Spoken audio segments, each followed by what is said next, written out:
When Frank's furniture store exploded, it was pretty obvious that the site would have to be demolished. But what was unclear was what would happen to the neighboring businesses, places like Wayne Sew Vac and Clocks. Well, today, they're still left picking up the pieces.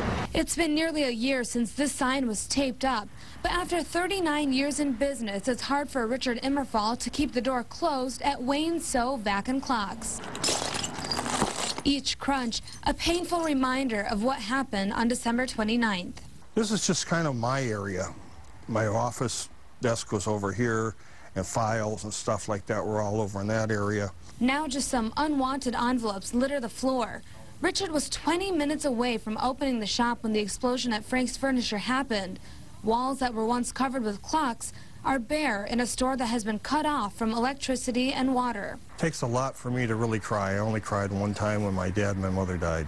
Although his eyes remain dry, a quiver in his voice tells how difficult the last year has been. You're alive, so you can't sit down and cry about it. But the bottom line is it's hard. It really is. You know, you lost everything.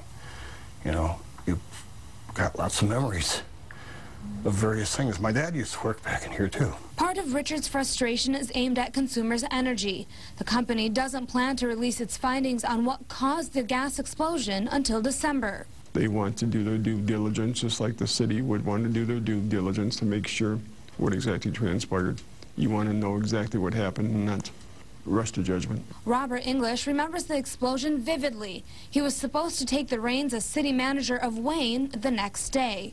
Today, he remains optimistic this block will be restored. We're hopeful that the main anchor, Mr. Franks, would rebuild there on the site.